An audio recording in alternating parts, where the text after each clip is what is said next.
All right, troop 10, hut. Forward march. Do something. Welcome to Fort Irving.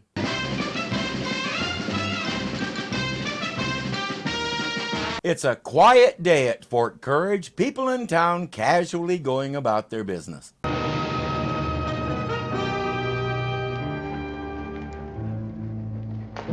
If we need one of those, it may be a little too quiet somewhere.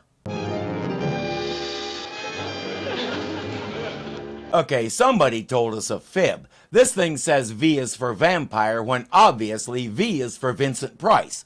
In the saloon, Captain Parmenter is having lunch with O'Rourke and Agarn, but he's a little preoccupied. I've just received a communique from the War Department. Hush, hush, sir. Top hush. What did it say? Mary, Mary, quite contrary, how does your garden grow? Oh no, not Mary and her garden. Put the fort on full alert. What does it mean after he decodes it? Little Miss Muffet sat on a tuffet. Captain. That's War Department lingo for be on the lookout for spies. Let's get out of here. I have to get serious for just a moment. I've been hungry. I can't describe how it hurts me to watch them leave all that food. If I wasn't sure it'd spoil by the time it got here by stagecoach, I'd say pack it up and send it to me, COD. Oh, COD, that's chicken on dumplings. It's not just spies. We have to be on the alert for any suspicious characters. Well, Captain, take it from me, there are no suspicious characters around Fort Courage.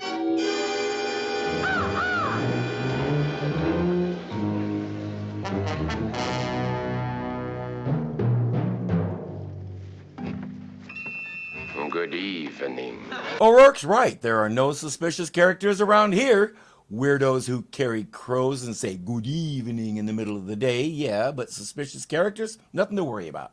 His first stop, Jane's store. I am Count Sforza from Transylvania. I'm Jane Angelica Thrift from right here. Is there something I can do for you, Count? Yes. As we say in Transylvania, Schmier kriegst spottene Ohr. What does that mean? Please, may I look around? Sure. I wonder why he thought he had to ask. It's time for Wilton to come in and embarrass himself. Jane.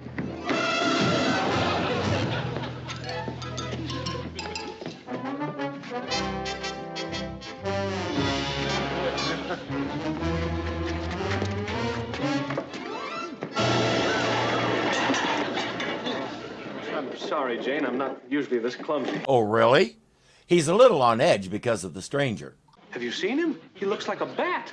I'd sure hate to have him creep up behind me on a dark night. Oh, good evening. Good evening. How about if he creeps up behind you in the middle of the day? He introduces the crow as his brother and says, I just moved to town. I have just rented the old Worthington house at the edge of town. The Worthington house? Why, they say that's haunted. It's exactly what I was looking for. I think he's messing with their heads now. Have you decided on what you want yet, Count? Yes. I would like a keg of nails and 4 large pine slabs, 2 sacks of plaster, and 20 yards of black crepe. Tales about the mysterious stranger are flying around town. Come on, Sarge, you can't scare me. Good evening. But he can. Why do you always say good evening when it's afternoon? Goodness gracious, I must have forgot to wind my watch. There's this big yellow thing in the sky that's almost as effective for telling time as your watch, Count. People have been using it for several years now. You have a little scratch on your throat. Yeah, I nicked myself shaving. You must be more careful. In Transylvania, we have a saying, Krutozna sux mernik. What's that mean? Don't waste blood. That's all it takes for Agarn to come to a conclusion. I have a theory, but everyone's gonna say it's ridiculous. Oh, no, we won't, Corporal. Why, in F Troop, we value every man's opinion. Well, sir, I think Count Sforza is a vampire. That's ridiculous. Vampire movies were kind of a staple of the 50s and 60s, so why not cash in on it, especially when you can get someone of the caliber of Vincent Price to poke fun at himself a little. We had stuff like Billy the Kid versus Dracula less than a year earlier, with John Carradine letting himself go a little, and this wasn't the first time Vincent Price spoofed himself and his flair for doing horror movies. When he played Prospero in Mask of the Red Death, he scared you out of your socks. Then he'd go on Red Skelton's show and have you falling out of your seat laughing. One that my parents had to explain to me was when he brought out a cup of tea and a model car. Red said, "Thanks for the tea, but what's the car for?" Vincent answered, "It's an Edsel. You need a lemon for your tea." And we can't forget his multiple appearances as Egghead in the Batman series. The character was so off the wall he couldn't stand up straight, and the plots were about as believable as anything coming out of a politician. But Vincent Price was Vincent Price, and we loved him for it. This is no different, and he gets to have a lot more fun with this character because he can use his strengths to much greater effect. Now, Corporal, get a hold of yourself. There are no such things as vampires. Are you sure, sir? They're not mentioned in the Army manual. Everything you need to know is in the Army manual. Once the Western frontier was tamed, the Army revamped the manual and re-released it as the Junior Woodchucks manual. Agarn should have read that book instead of his book about vampires. It says right there in the book that vampires only come out at night, right? Huh? Well, Count Sforza comes out in the daytime, so that should prove he is not a vampire, right? What if he's a vampire with insomnia? Or maybe the pasty white pancake makeup protects him from the sun, yes? And before someone brings it up, yes, I've seen the gag where the guy tells the vampire that moonlight is just reflected sunlight and the vampire burns up. Funny how Bram Stoker never mentioned that little fact. Next day, we're at the Hekawi camp. Now that's what I call a pale face.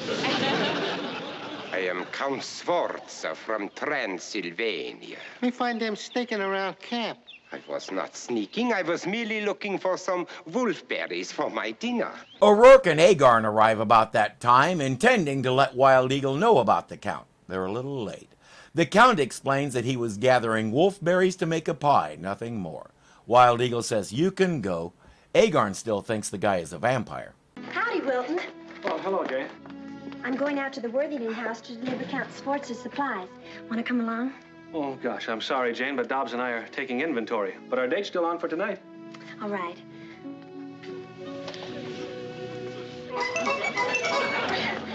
Pick me up at the store.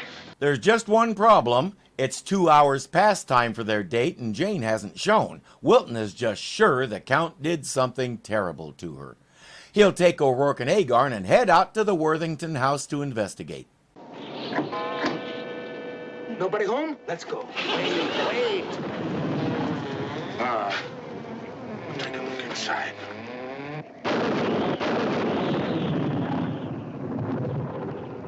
Sarge, don't leave me. That's the trouble with automatic doors. They can't count to 3.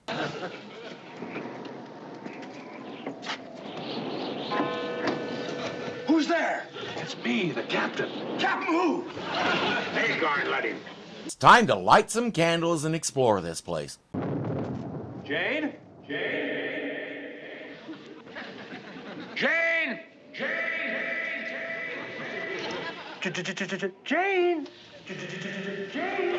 This may be the most talented house I ever saw. It's coming from in there. Come on, we'll have a look.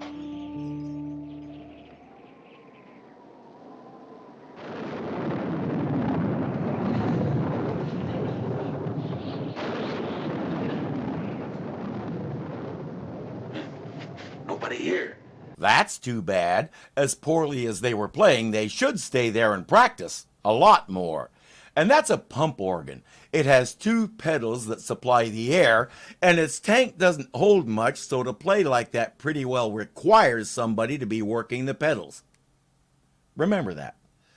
The captain will check upstairs while the others keep looking around down here for the Count. Why is the captain going upstairs? So we can watch Ken Barry have a little fun getting there.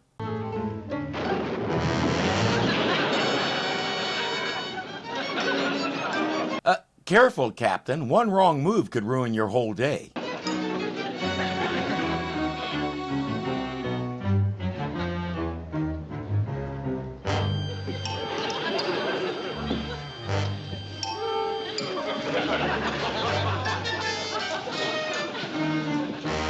He makes it look so natural. That was the key to his sight gags on this show. You really believe them. When Captain Parmenter does something goofy, it's completely in character. We expect him to trip over flour sacks and straddle banisters. It's who he is. Lots of other comedians could do pratfalls, but Ken Barry had a way of making them an essential part of his character.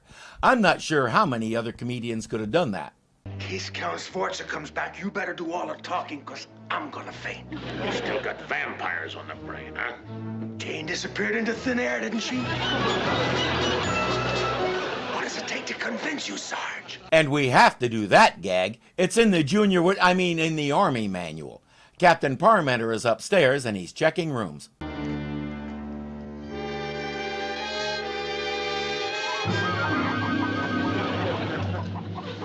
That certainly isn't the Count. That isn't even his brother. I have a feeling that's supper.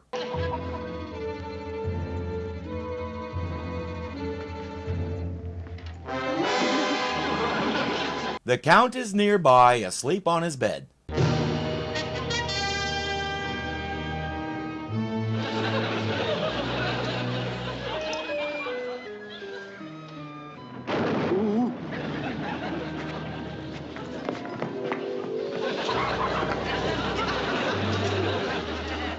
And I don't know about the Count, but if I woke up to a strange guy in a uniform standing over me like that, I might come out swinging and ask questions later. But now our captain has a problem.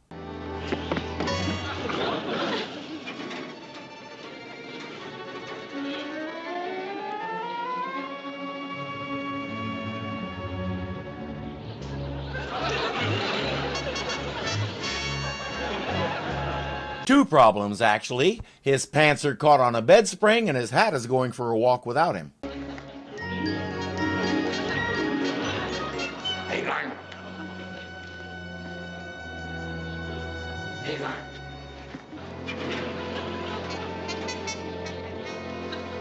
Sarge! Sarge! Sarge! They'll find each other eventually. They always do.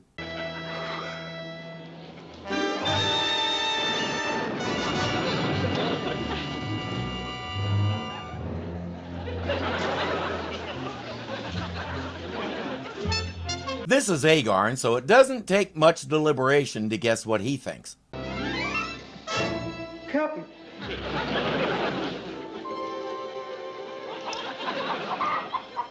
Oh, Captain! My Cap! He turned his brother into a crow, and now he's turned you into a chicken. And why would he do that? O'Rourke appears and Agarn tries to explain that this is the captain with predictable results. O'Rourke says the captain is probably still upstairs. Let's go find him.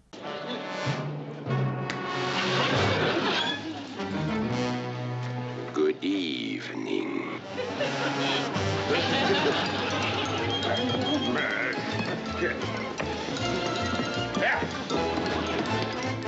Dude, try a security blanket. Much less dangerous. Downstairs, they can't get the door open. The Count has them trapped. What are you doing in my house? We're gonna take care of the vampire who took care of Jane. For trespassing, my friends. Be careful. Agarn has got a stake. It's the only way to deal with vampires. You read it in the book. Uh-huh. And there's breathable air on the moon, and an entire civilization lives there. I read that in the book, too, by H.G. Wells, called The First Men in the Moon. So if it's in a book, it must be true. Howdy, Wilton. Hi, Jane. What's going on? Agarn's going to destroy the vampire who made you disappear. Jane's here to put an end to this whole bit. She had to go to Carson City to get some of the stuff the Count ordered because she didn't have enough in her shop. Nice of her to let Wilton know so he wouldn't worry. We thought the vampire got you. What vampire? Who said that I was a vampire? Where I come from in Transylvania, I was the only one on my block who was not a vampire. So I had to move because I was giving my neighborhood a good reputation. Okay, now he's just screwing with Agarn's head. Or is he? Then why did you arrive in a hearse? Because it was the only means of transportation that I could find. Tell them why you rented this haunted house. It was cheap, and it's not haunted. Oh, it does have a secret passageway, yes, but that was built by the former owner as an escape route for his family during the Indian Wars. Since everybody thought it was haunted, yeah, it was cheap. He just wants to live in peace with his brother. Oh, that's the bird's name, Brother. The Count was an only child, and the bird has been like a brother to him. Anybody who's ever loved a pet knows what he's talking about. But there's still one thing to clear up. What was that? If you don't know, we'd better find out.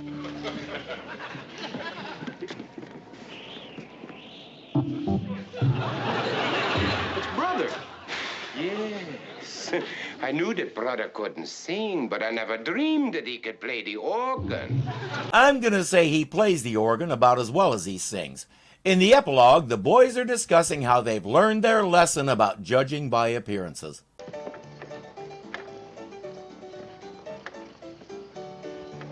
Now you take that man. If we hadn't learned our lesson, I would say that that man was a spy. Because any good spy goes out of his way to look like a spy, I guess. But now they know better. Pardon me. Oh, sir. Sir, you dropped your bomb.